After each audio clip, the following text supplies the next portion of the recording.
Hi, I'm Larry Nespoli with the New Jersey Council of County Colleges.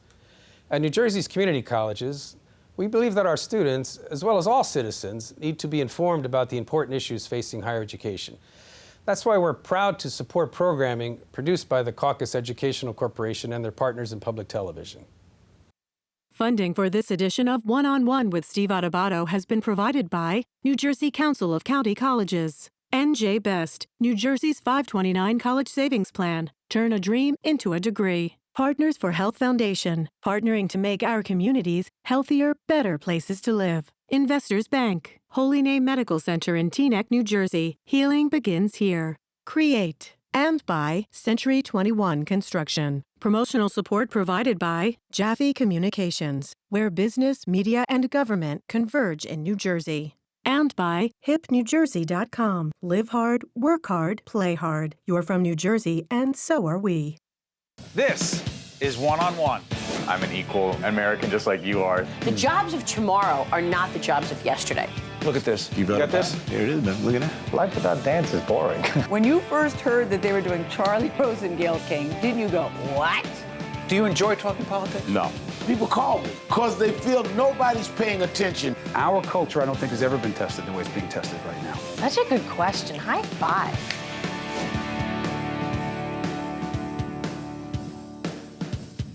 I'm Steve Adubato. This is One-on-One. We're pleased to welcome for the first time, it will not be the last time, to our studio, Donald A. Borden, President, Camden County College. Good to see you, Don. Good to be here. Thanks Describe for having your college.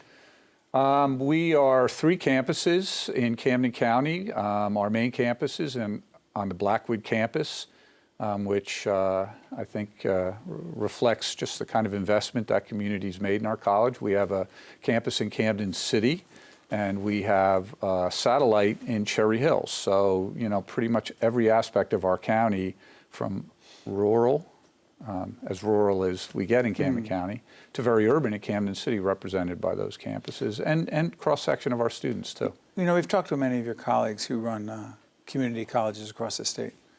How do you see the role, the expanding role, of county/community colleges? I think we are poised at a very critical time to provide the best option for so many students in our state, in the sense that with a debt crisis of college costs, we're affordable, we're accessible.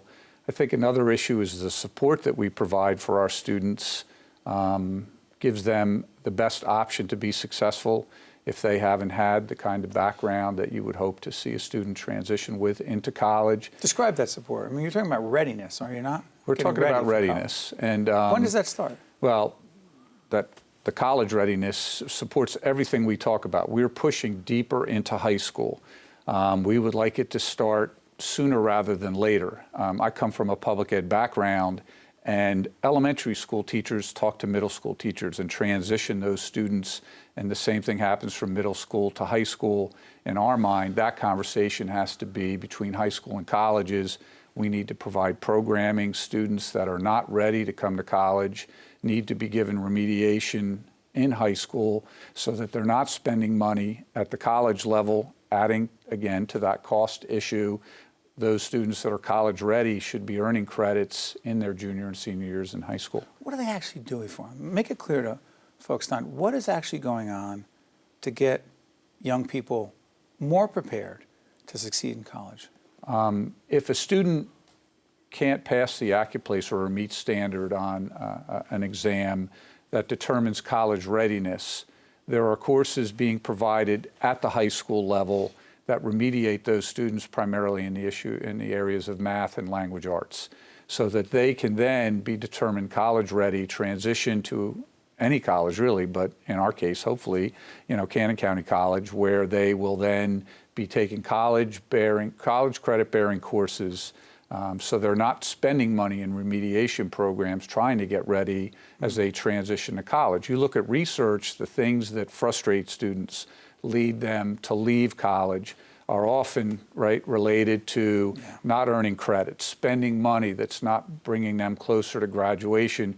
We can talk all we want about how many students go to college. The conversation we need to have is how many students are completing either a certificate program, an associate's degree, or transferring and finishing at a bachelor's program. That bothers you a lot. You were just telling me before we got on the air that graduation rates are not what they should be, need to be. How are you taking that on?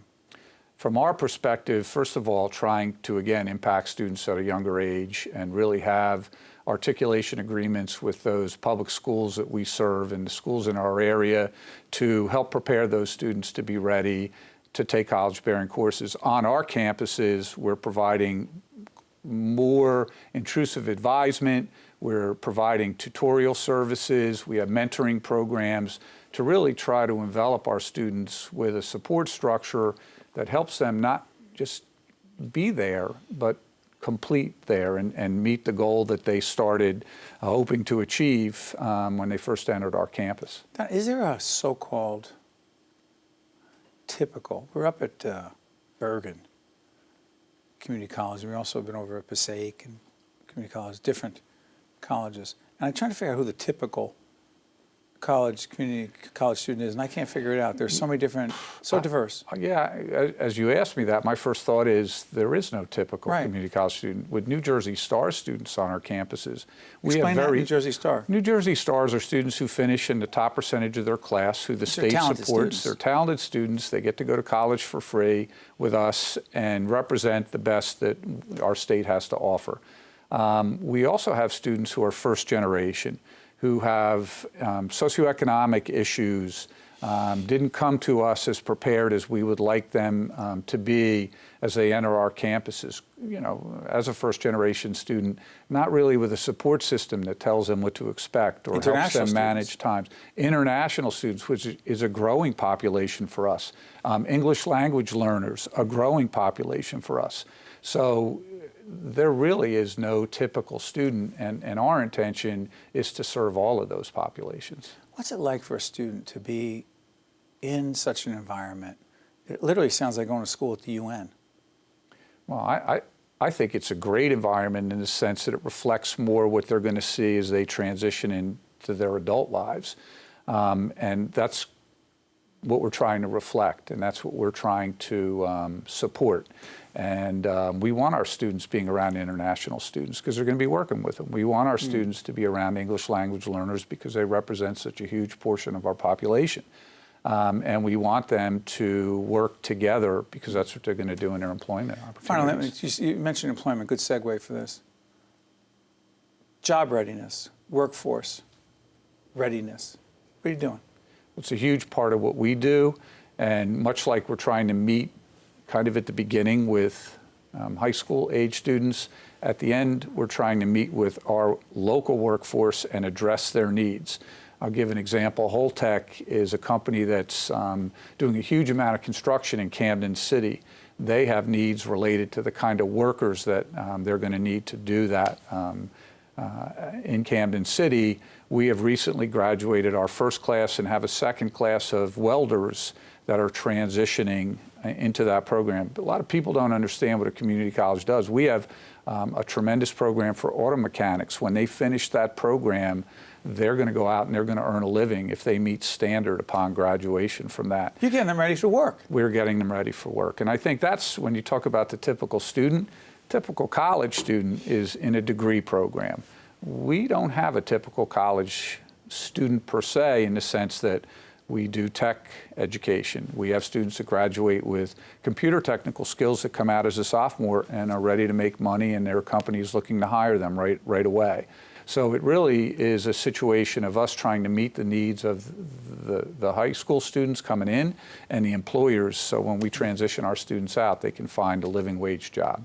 Important work being done every day at Camden County College. The president is Mr. Donald A. Borden. Thank you, Don. Appreciate it. My pleasure. Particularly, Thanks we're all for the way up having in me. Patterson. I should tell folks, Don came all the way up to talk to us, and he said, listen, anytime we're talking about educating students and talking about their future, I will travel. Thank you, Don. Absolutely, Appreciate it, my buddy. pleasure. Stay right Thank there. you. We'll be right back right after this.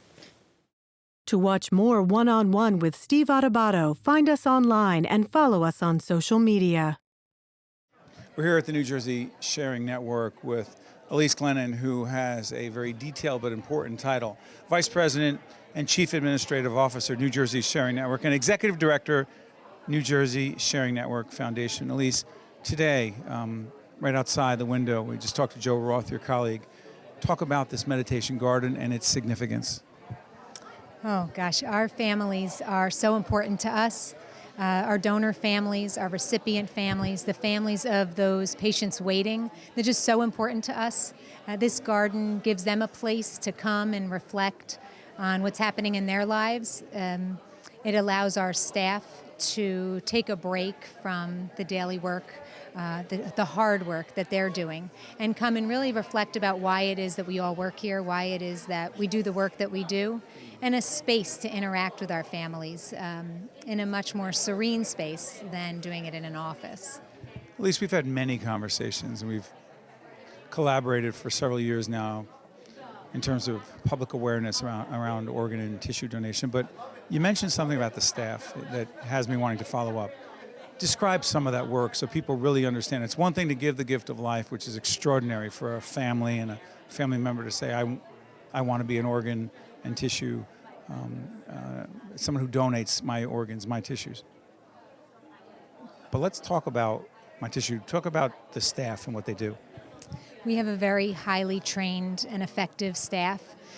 They are extremely compassionate. So you can imagine that dealing with death on a daily basis, tragic stories, it really impacts them personally. They're not just focused on the medicine and ensuring that we allocate the organs to the right recipients. They are really caring for the families. They become part of the family in many cases. And as you know, it's very challenging to place an organ with a recipient, a match, to get the perfect match every time.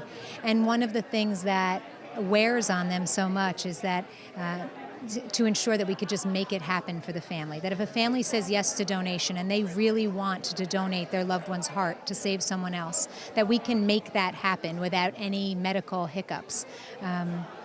So they do need to take time away from that, to pause and get ready to be able to support the next family the next time. And this garden helps them? Yeah, this garden absolutely will help them. We're very excited about opening it today for them and with them. Today we have donor families and recipients with our staff coming together to celebrate this opening together, because we really are one big Sharing Network family. Talk to us about the most significant progress you feel. I mean, you're at this every day. You understand the challenges and some of the successes that have happened in the last few years around organ and tissue donation. How far have we come? How far do we still need to go? Right now, there are 5,000 people waiting for a life-saving transplant in New Jersey and 120,000 nationwide. More people are added to that list every day at a far higher rate than we could possibly have organs available. Is that why the number 5,000 has been similar for the last couple of years? Yes, absolutely. Even though last year we had a 37% increase in transplanted organs, the number is still only 10% of the waiting list. And that's simply because not all organs are viable for transplant. It's a very complicated process. It's not something simple. So more and more New Jerseyans are saying yes to donation. But there's still going to be that gap. So our goal really is to eliminate the deaths on the waiting list. We can achieve that goal. So while the waiting list still may remain high in the thousands, we can eliminate people dying on the waiting list if everyone would register to be a donor, speak with your family about your wishes, and ultimately be a donor. One of the significant things in our garden that will be happening over the course of the next few months is we will have acknowledgments for tributees, people who, where we receive contributions, financial contributions to our foundation in their honor. When they achieve a certain level, their families will have a private ceremony, and they'll be part of creating a special plaque in honor of their loved one. It's interesting. So I like to call it a call to action, but on PBS we don't say that because we don't pitch in that way. But if you had a message to people watching us on public broadcasting, FiOS, listening on the radio, whether it's a digital platform, wherever, what would the message be if they said, you know, I want to be helpful. I want to be part of the solution to all those people waiting for an organ right now, waiting? I would say take the time to learn more, get involved with us. Once you connect with us, we have opportunities to volunteer, to learn more, and ultimately we want you to register to be an organ donor, to get your friends and family to do the same, and most importantly, have the conversation with the people that you love. If they are ever faced with the tragedy of your death, it does help just a little bit if they knew what your wishes were. So we always encourage you to talk to your family about this beautiful life-saving gift that you could give. Thanks, Elise. Thank you, Steve. Steve Adubato, we're here at the Sharing Network, the New Jersey Sharing Network. This is this extraordinary meditation garden. We're here with Muzi Li, who is the Rutgers student who everyone was talking about. You were the one who designed this. Yes, right. Describe it for us. So this is a garden I got the opportunity from New Jersey Share Network. They wanted to have a meditation garden for their faculties and the donors and their families to have a place to memorize their loss and have a peace place to think about their life. So I and my advisor in Rutgers, we came up with this design called the Landscape of Life Garden. It expressed the extension of life. So I hope by using this garden, we can bring some peace and meditations for the users to come to this garden. You know that you've done something very special, don't you? I know now.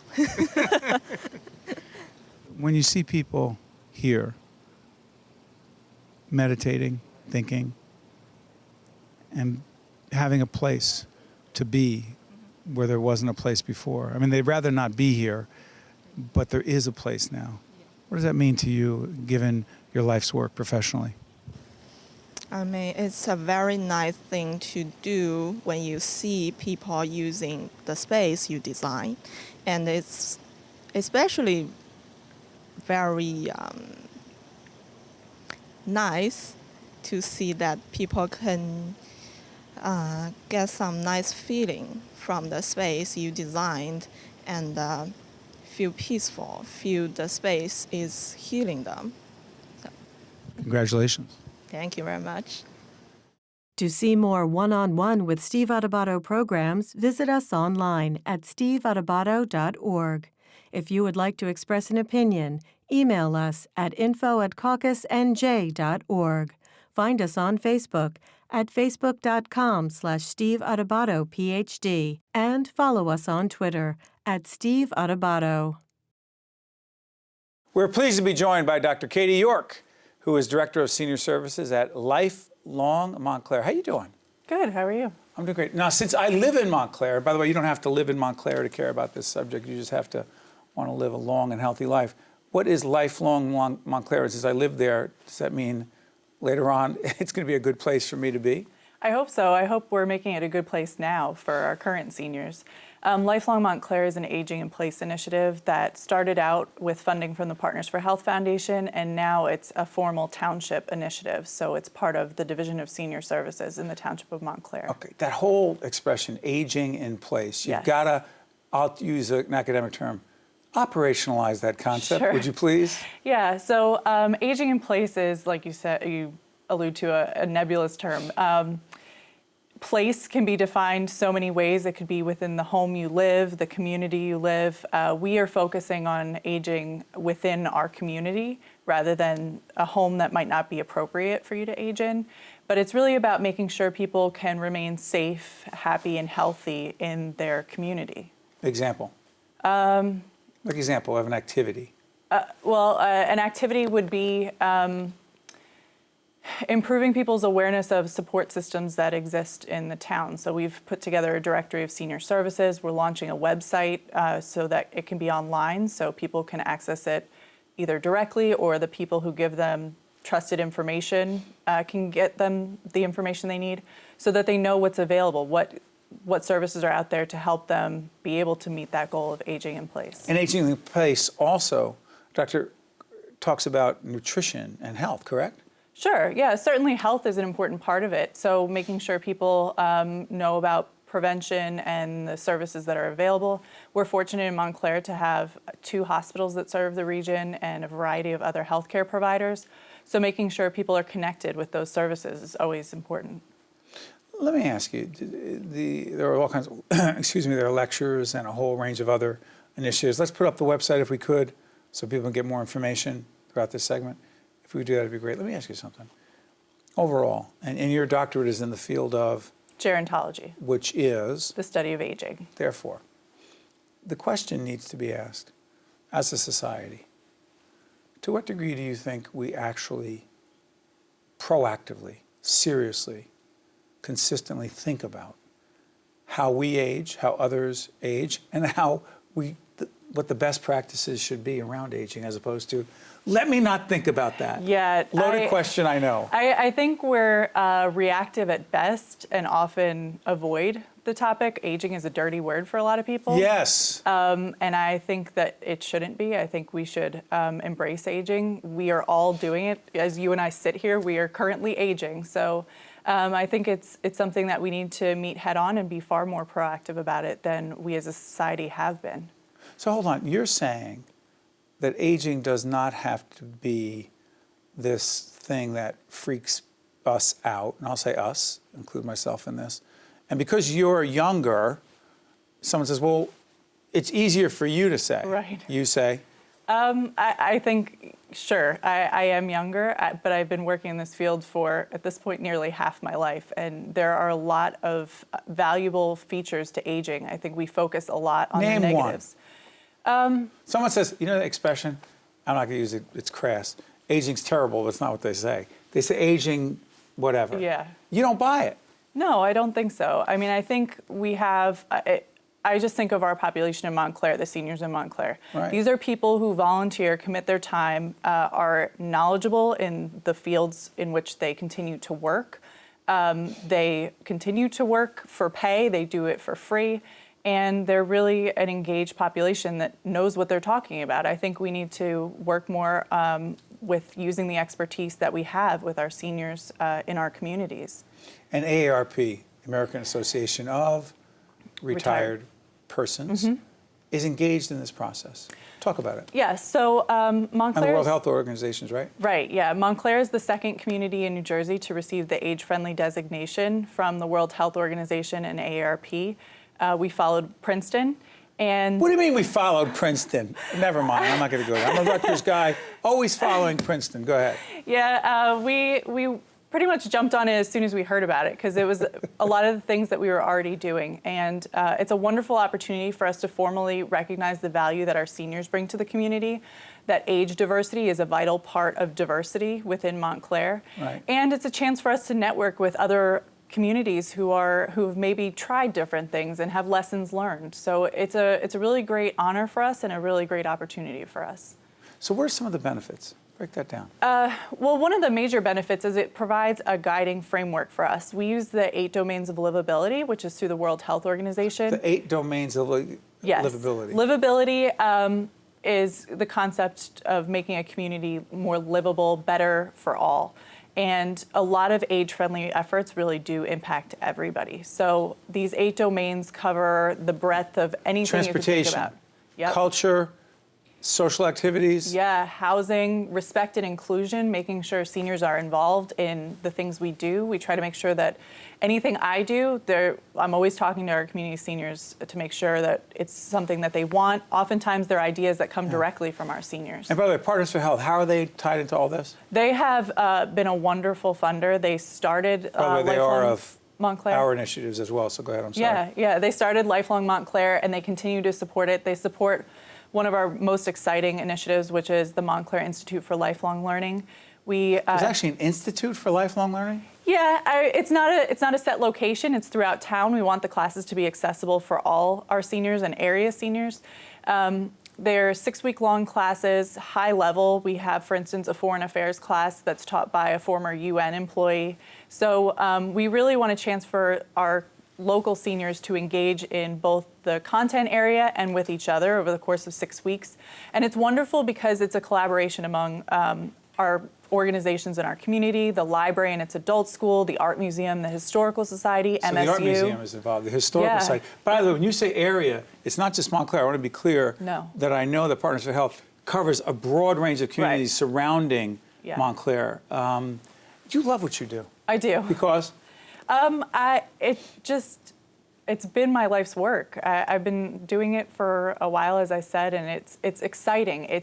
Every day is different, and it's really rewarding to be able to work with seniors. And they're doing a lot of the work. Our community partners are doing a lot of the work, and we're making a difference, I think. You learn a lot every day, and they learn from you. Yep. Dr. Katie York, Director of Senior Services, Lifelong Montclair. Keep doing what you're doing. Thank you. Thank you very much. Thanks. That was great. One-on-One with Steve Adubato has been a production of the Caucus Educational Corporation, celebrating over 25 years of broadcast excellence. Funding for this edition of One-on-One with Steve Adubato has been provided by New Jersey Council of County Colleges, NJ Best, Partners for Health Foundation, Investors Bank, Holy Name Medical Center, Create, and by Century 21 Construction. Transportation provided by Airbrook Limousine, serving the metropolitan New York, New Jersey area. What is your child's dream for the future? Doctor? Teacher? Architect? Whatever they aspire to be, a college education may realize those dreams. And NJ Best can help. It's the college savings plan specifically designed for New Jersey families. Start saving today with as little as $25, because now is the time to invest in their future. To learn about NJ Best 529 College Savings Plan, its investment objectives, risks, and costs, read the Investor Handbook available at njbest.com.